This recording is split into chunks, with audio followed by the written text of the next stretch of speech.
ഓം നമോ ഭഗവതേ വാസുദേവായ. ശിവനും ആസുരീ മുനിയും. കൊച്ചുമക്കളെ, ഇന്ന് ശിവനും ആസുരീ മുനിയും കൃഷ്ണന്റെ രാസലീല കാണാൻ എത്തിയ കഥ പറയാം. ശംഖചൂഡനെ വധിച്ച ശേഷം കൃഷ്ണനും ഗോപികമാരും രാസക്രീഡയിൽ ഏർപ്പെട്ടുവല്ലോ. രാസക്രീഡ കഴിഞ്ഞ് കൃഷ്ണനും ഗോപികമാരും താലവനത്തിൽ നിന്ന് വൃന്ദാവനത്തിലേക്ക് പോയി. ശംഖചൂഡൻ തടങ്കലിൽ വെച്ച ഗോപികമാരും ഉണ്ട് കേട്ടോ. അതിൽ പ്രായമായവരുണ്ട്, ചെറുപ്പക്കാരുണ്ട്, കുട്ടികളുണ്ട്. പ്രായമായവരെല്ലാം കൃഷ്ണനെ അവരുടെ ഉണ്ണിയായി കണ്ടു. ചെറുപ്പക്കാർ ചിലർ ഭർത്താവായി കണ്ടു, ചിലർ കാമുകനായി കണ്ടു, ചിലർ രക്ഷകനായി കണ്ടു, കുട്ടികൾ അവരുടെ ചങ്ങാതിയായി കണ്ടു. എന്താ രസമെന്ന് പറഞ്ഞാൽ, എല്ലാവരും കൃഷ്ണന്റെയും രാധയുടെയും ചുറ്റും കൂടി നിന്ന് കൃഷ്ണനെ തന്നെ നോക്കി ആനന്ദിക്കുകയാണ്. അവർ ഓരോരുത്തരും കൃഷ്ണനെ അവരുടെ സ്വന്തമായി കാണുകയാണ്. അങ്ങനെയിരിക്കുമ്പോൾ അവിടെ ഒരു സംഭവം ഉണ്ടായി. എന്താണെന്നോ കേട്ടോളൂ, ഞാൻ പറയാം. അവിടെ ആസുരിമുനി എന്നു പേരായ ഒരു ബ്രാഹ്മണ ശ്രേഷ്ഠനുണ്ടായിരുന്നു. അദ്ദേഹത്തെ കൃഷ്ണനും കൃഷ്ണനെ മുനിക്കും ഭയങ്കര ഇഷ്ടമാണ്. പക്ഷേ അവർ നേരിൽ കണ്ടിട്ടില്ല. ആസുരീ മുനി നിത്യവും കൃഷ്ണനാമം ജപിച്ചുകൊണ്ട് തപസ്സു ചെയ്യും. ദിവസവും രാത്രി ധ്യാനം ചെയ്യുമ്പോൾ രാധാകൃഷ്ണന്മാരെ ധ്യാനത്തിൽ കൂടി കാണും. അങ്ങനെ ഒരു ദിവസം രാത്രി ധ്യാനം ചെയ്തുകൊണ്ടിരുന്നപ്പോൾ കൃഷ്ണനെ കാണുന്നില്ല. വലിയ സങ്കടമായി. വീണ്ടും വീണ്ടും ധ്യാനത്തിലേർപ്പെട്ടു. എന്നിട്ടും ഫലമില്ല.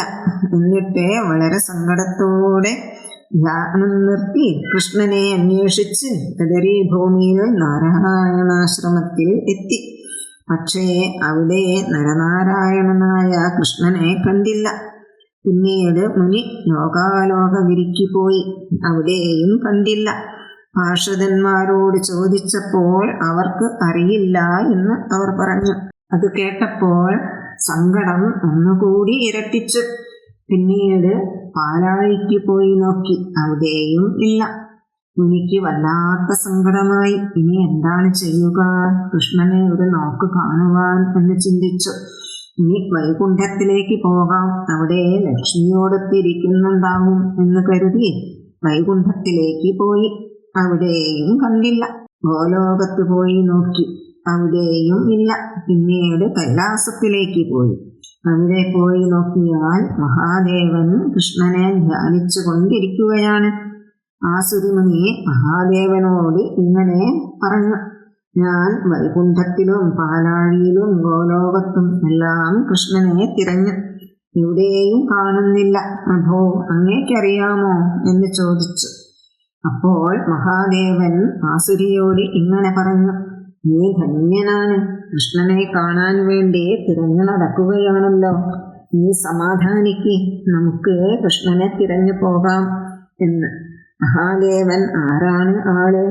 മഹാദേവൻ ഇങ്ങനെ ചിന്തിച്ചു: കൃഷ്ണൻ വൃന്ദാവനത്തിൽ സഖിമാരുടെ കൂടെ രാസലീലാടുകയാണ്. എനിക്കും കൃഷ്ണന്റെ രാസലീല കാണാൻ ആഗ്രഹമുണ്ട്. ഇത് തന്നെ അവസരം എന്ന് കരുതി അങ്ങനെ ആസുരിമുനിയെയും കൂട്ടി വൃന്ദാവനത്തിലേക്ക് പോകാൻ തീരുമാനിച്ചു. ആസുരിമുനി ബ്രാഹ്മണനാണല്ലോ. ശിവനും ബ്രാഹ്മണന്റെ വേഷം ധരിച്ച് വ്രജമണ്ഡലത്തിലേക്ക് പോയി. വ്രജമണ്ഡലമെന്ന ദിവ്യഭൂമി കണ്ട് അതിന്റെ ഭംഗി കണ്ട് ആസ്വദിച്ചു നിൽക്കുകയായിരുന്നു മഹാദേവനും ആസുരിമുനിയും. അപ്പോഴതാ അവിടേക്ക് ദ്വാരപാലകരും വനപാലകരും എല്ലാം വന്ന് ഇവരെ തടഞ്ഞു നിർത്തി. എന്നിട്ട് അവരോട് ചോദിച്ചു: നിങ്ങൾ ആരാണ്? എന്താണ് വേണ്ടത് എന്ന്. ഇപ്പോൾ മഹാദേവൻ പറഞ്ഞു: ഞങ്ങൾ കൃഷ്ണദർശനത്തിനായി വന്നതാണ് എന്ന്. ഇത് കേട്ടപ്പോൾ ദ്വാരപാലകർ ഇങ്ങനെ പറഞ്ഞു: കൃഷ്ണൻ സഖിമാരത്തെ രാസലീലയിലാണ്. അവിടേക്ക് ആരെയും കടത്തിവിടാതിരിക്കാനായി ഞങ്ങളെ കാവൽ നിർത്തിയിരിക്കുകയാണ്. സ്ത്രീകൾക്കല്ലാതെ അന്യപുരുഷന്മാർക്ക് അവിടേക്ക് പ്രവേശനമില്ല. നിങ്ങൾക്ക് നിർബന്ധമായും കാണണമെന്നുണ്ടെങ്കിൽ കാളിന്തിയിൽ കുളിച്ച് ഗോപികാവേഷത്തിൽ പോകൂ എന്ന് പറഞ്ഞു. മഹാദേവനും ആസുരിമുനിയും കാളിന്തിയിൽ കുളിച്ച് ഗോപികമാരുടെ വേഷം ധരിച്ച് രാസമണ്ഡലത്തിലേക്ക് പോയി.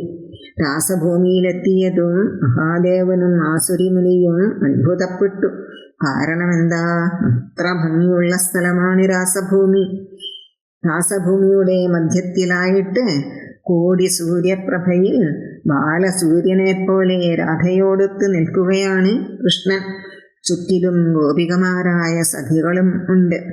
അങ്ങനെ പീലി ചൂടിയ കൃഷ്ണനെ കണ്ടതും ആസുരീമുനിക്ക് സന്തോഷമായി. മഹാദേവനും ആസുരീമുനിയും കൃഷ്ണനെ നമസ്കരിച്ച് സ്തുതി പാടി.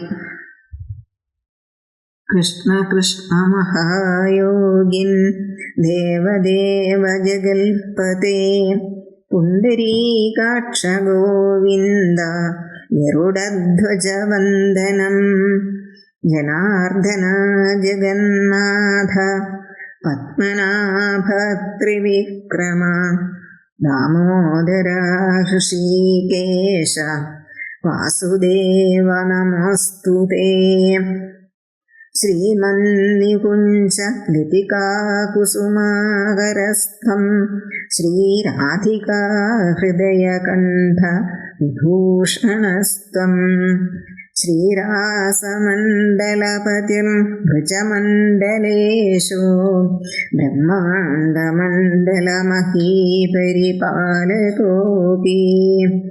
ഇങ്ങനെ സ്തുതിച്ചപ്പോൾ കൃഷ്ണന് വലിയ സന്തോഷമായി.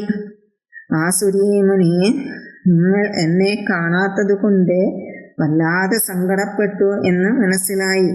നിങ്ങൾ വളരെ വർഷങ്ങളായി എന്നെ തപസ് ചെയ്യുകയല്ലേ, അതുകൊണ്ടാണ് ദർശനം തന്നത്. നിങ്ങൾക്ക് എന്ത് വരമാണ് വേണ്ടത് എന്ന് ചോദിച്ചോളൂ എന്ന് പറഞ്ഞു. പ്രഭോ, എല്ലായ്പ്പോഴും രാധാകൃഷ്ണന്മാർ എൻ്റെ മനസ്സിൽ കളിയാടണം. ഇന്നിന് കൃഷ്ണന്റെ രാസലീല ഞങ്ങൾക്ക് കാണണം, ഇതാണ് വേണ്ടത് എന്ന് പറഞ്ഞു ആസുരിമുനി. അങ്ങനെ തന്നെയാവട്ടെ എന്ന് കൃഷ്ണൻ പറഞ്ഞു. രാസഭൂമിയിൽ ആലിന്റെ സമീപത്തായി കൃഷ്ണൻ അവരെ ഇരുത്തി. എന്നിട്ട് കൃഷ്ണൻ ഗോപികമാരൊത്ത് രാസലീല തുടങ്ങി. അങ്ങനെ 6 മാസക്കാലം രാസലീല കണ്ട് അവരവിടെ താമസിച്ചു. ഗോപികമാരെല്ലാം രാവിലെയാകുമ്പോൾ സ്വന്തം വീടുകളിലേക്ക് പോകും. രാത്രിയാകുമ്പോൾ രാസലീലയ്ക്ക് രാസഭൂമിയിലേക്ക് വരും. എന്തുകൊണ്ടെന്നാൽ രാത്രിയാണ് കൃഷ്ണൻ രാസലീല ആടുന്നത്. രാസക്രീഡ കഴിഞ്ഞപ്പോൾ കൃഷ്ണൻ നന്ദഗൃഹത്തിലേക്ക് പോയി. രാധ വൃഷഭാനു വീട്ടിലേക്ക് പോയി. ആസുരീമുനിയും മഹാദേവനും അവരുടെ സ്ഥലത്തേക്കും പോയി. ഇനി അടുത്ത ദിവസം പറയാം മക്കളെ. നിങ്ങളെല്ലാവരും പോയി ഉറങ്ങിക്കോളൂ. സർവം കൃഷ്ണാർപ്പണമസ്തു.